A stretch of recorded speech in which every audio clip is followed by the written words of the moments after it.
Yo yo et yo. Bon, suite au chapitre 894, j'avais dans l'idée de faire une petite vidéo sur la prochaine forme de Luffy, le Snake Man du coup. Je voulais vous exposer les quelques idées que j'avais, les détailler un peu et voir avec vous si ça aurait pu coller. Puis je me suis rabattu car je me suis tapé une vague de commentaires comme quoi j'avais spoilé le chapitre 894 avec ma vidéo review car apparemment le titre et la miniature seraient trop explicites ou je ne sais quelle autre bêtise alors que finalement ça ne spoilait rien de primordial. Et puis pour finir, en voyant les dizaines, que dis-je les centaines de vidéos n'hésitant même plus à utiliser le mot tant craint par tous, #SnakeMan, en titre de leur vidéo, je vois pas pourquoi je me mettrais des barrières alors que les autres ne le font pas. Et puis après tout, vous avez eu le temps de lire le chapitre d'ici là, et si vous avez été spoil malgré tout, cela vous donne une raison supplémentaire de vous mettre à jour avec les derniers chapitres sortis. Je pense faire une vidéo sur l'importance de suivre l'apparition des chapitres hebdomadaires, ça éviterait à tout le monde les problèmes concernant le spoil.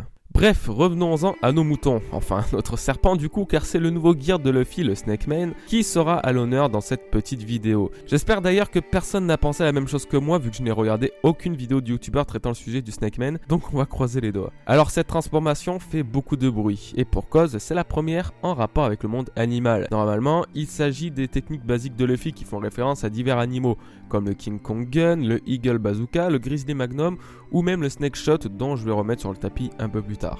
Donc en soi, le fait que Luffy ait une transformation au nom d'un animal comme le Snake Man, du coup ça chamboule un peu tout ce qu'on sait et ce qu'on imaginait en fait à propos de ses gears. Parce que oui, si on prend zéro recul, on imagine que Luffy en Snake Man ressemblera juste à un gros serpent en allongeant son corps uniquement car le nom de sa transformation a un rapport avec un reptile. Bien évidemment, il faut pas réfléchir comme ça et vous allez voir dans ma petite théorie que le mode Snake Man sera basé normalement sur les aptitudes et les capacités qu'un serpent pourrait avoir et non pas sur l'apparence. Avant tout, petite session à base de mythologie et de foreshadow, promis ça durera pas longtemps. Si je vous dis qu'Oda a teasé le Snake Man durant les derniers chapitres de One Piece, est-ce que vous y croyez? C'est Sandman AP qui a découvert ça, il tient un compte Twitter uniquement dédié aux news One Piece en japonais et il est traduit ensuite en anglais pour les rendre accessibles à plus de monde. Dans un de ses derniers tweets, il nous prouve qu'Oda a sûrement une fois de plus pensé à tout, voyez plutôt. Dans le chapitre 883, Katakuri utilise une technique contre Luffy appelée Kagami Moshi. Et le Kagami Moshi, qui signifie littéralement gâteau miroir, est en réalité une décoration traditionnelle du Nouvel An japonais. En réalité, on l'appelle le miroir Moshi puisque la forme est similaire au miroir de bronze qui était considéré comme un trésor par les anciens japonais. Du coup, ils croyaient qu'en doublant un tel objet noble, leur fortune doublerait aussi.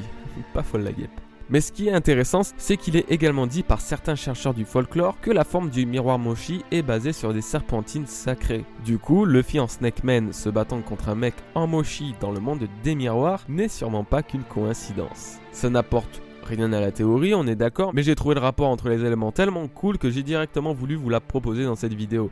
N'hésitez pas à aller faire un tour sur le Twitter de Sandman et à vous y abonner les bros. Voilà, c'était la petite parenthèse de la vidéo, j'espère qu'elle vous a autant plu qu'à moi, franchement. C'est gros pour que ce soit une coïncidence et Oda met souvent ce genre d'éléments subliminaux en place et personnellement j'adore les trouver ou même lire ce que les gens trouvent justement. Bon bref, revenons-en au Snake Man.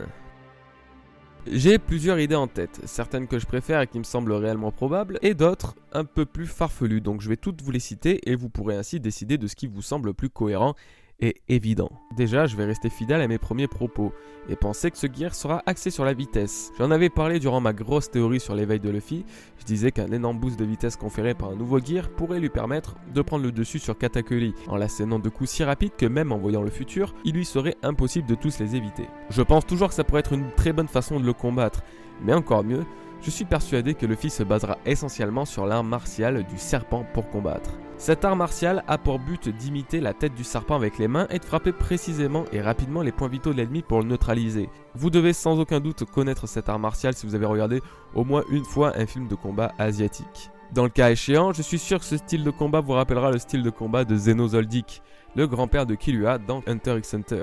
Puis ça serait plus ou moins similaire au Snake Shot qu'il a utilisé face à Audi. On le voit planter ses doigts au niveau du cœur de l'homme poisson suivi d'un espèce d'effet électrique mettant un accent spécial sur la douleur qu'a subi Audi à ce moment-là. Les coups précis du Snake Man pourraient être similaires, plus rapides, plus puissants et ciblant les zones vitales. D'autant plus que si Luffy en addition de cet art martial calque ses aptitudes sur les aptitudes d'un serpent, ça peut très vite devenir un gear à la puissance exceptionnelle.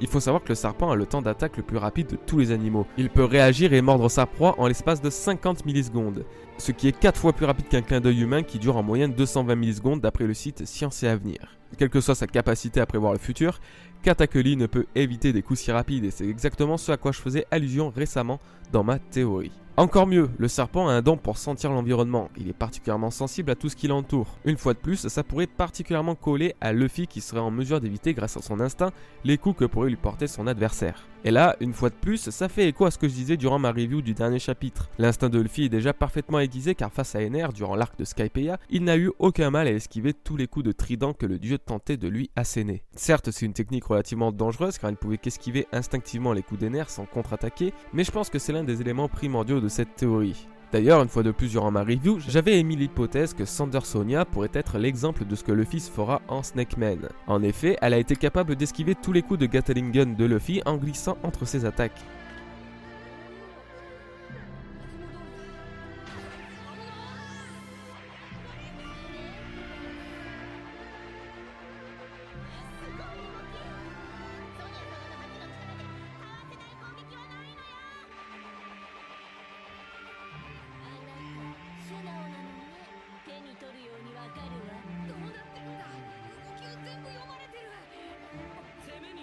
Pour moi, ça sera une capacité du Snake Man, ce genre d'esquive basé sur l'instinct et le haki de l'observation. D'autant plus que dans ce même combat et ce même chapitre, Thunder Sonia parvient à prédire le coup de Luffy, exactement comme pouvait le faire Katakuri grâce au haki de l'observation surdéveloppé, comme si Oda y faisait une toute petite référence. En gros, Luffy se serait inspiré de son ancien combat face au Sir Gorgon pour développer une technique face à Katakuri. Ça expliquerait donc le Snake Man, etc. Une autre partie intéressante de cette idée, c'est que Luffy pourrait par exemple voir et sentir les points sensibles de son adversaire grâce au haki de l'observation. Ça serait un nouveau développement de cette forme du haki et ça resterait dans une certaine cohérence, étant donné que le haki d'observation peut déjà permettre de sentir l'énergie vitale des êtres environnants. Dans le cas du Snake Man, le haki d'observation permettrait à Luffy d'être encore plus précis et efficace. Après, ça reste à voir, mais je pense que ça pourrait être une combinaison vraiment sympathique. Bon alors pour l'instant, toutes les idées que j'ai citées prenaient comme base que le Snake Man de Luffy soit une sorte de forme d'art martial pour paralyser l'ennemi ou du moins frapper les points sensibles grâce à différentes capacités. Cependant, il y a encore une autre hypothèse qui pourrait coller même si ce n'est pas la plus fiable. Certains serpents, tel le boa constrictor pour ne citer que lui, ont cette sale manie de bloquer leurs victimes en enroulant leur corps autour d'eux, créant une pression titanesque afin de les broyer ou de les étouffer. Rien de bien glorieux, mais si Luffy utilisait ce genre de technique, un peu comme lorsqu'il avait utilisé le Tankman face à Cracker, le haki de l'armement enduit sur son corps lié à la propriété du caoutchouc de son Gomu Gomu no Mi empêchait tout mouvement du Sweet Commander, et ce dernier s'est donc vu expulsé à travers toute l'île.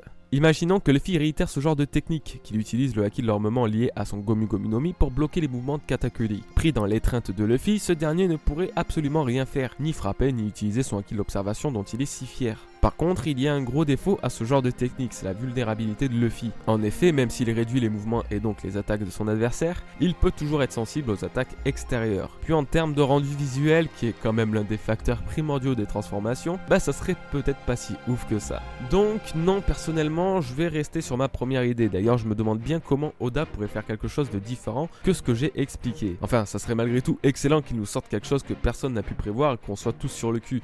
Parce qu'au final, les théories et tout ce genre de trucs, c'est pour les sadomaso, on est d'accord. On est tous en plein kiff sur l'histoire, mais notre délire c'est d'essayer de nous spoil nous-mêmes en devinant les futurs événements du manga. C'est quand même un sacré comble. Après, pour en revenir sur le combat, est-ce que cette forme sera suffisante pour battre Katakuri ? Honnêtement, je ne sais pas, c'est grandement possible, oui, mais ça serait tellement dommage que Katakuri n'ait pas lui aussi une botte secrète. Puis franchement, vu la grosse mentalité pourrie qu'on se tape en ce moment pour le combat Luffy contre Katakuri et son issue, j'aimerais vraiment juste que personne ne gagne. Non pas pour me donner raison, mais juste pour faire taire tous ceux qui souillent l'esprit même du manga en insultant ceux qui ne sont pas d'accord avec eux, ou même ceux qui n'arrivent pas à faire preuve d'humilité. Franchement les gars, que ce soit ceux qui sont pour Katakuri ou ceux qui sont pour Luffy, vous faites vraiment honte. Alors vous avez carrément le droit d'avoir votre opinion sur le combat, avoir votre préférence ou donner votre avis, c'est clairement pas ça le problème. Par contre, essayez d'avoir un peu de bon sens et évitez de rendre ce débat ultra désagréable comme vous le faites en insultant, ou je ne sais quoi d'autre qui vous donne cet aspect de gamin capricieux. Je parle pas à ceux qui participent au débat tranquillement, mais surtout à ceux qui vont se sentir ultra fiers et voyants d'avoir prédit la victoire de Luffy ou la victoire de Katakuri, alors que finalement ils avaient une chance sur deux de se tromper. Soyez respectueux entre vous les gars, juste ça quoi. Donnez une bonne vision des Français aux autres pays, c'est pas autant le bordel chez eux. Bon je pense avoir tout dit les bros, comme vous pouvez le constater, ma vision du futur guerre est relativement simple et ne part pas dans les délires. En tout genre, je pense avoir réussi à garder une certaine cohérence entre les éléments pour que mon idée colle avec le Snake Man. Comme d'habitude, balancez vos commentaires et dites-moi ce que vous en avez pensé. J'espère malgré tout que cette vidéo vous a plu car elle a été faite un peu à la va-vite. De base, j'étais en train d'écrire une future vidéo théorie sur Smoker, donc sachez qu'elle apparaîtra soit en fin de semaine, après la review, soit en début de semaine prochaine. Je vous souhaite donc une bonne journée ou soirée les bros et je vous dis à jeudi ou vendredi pour la review. Peace.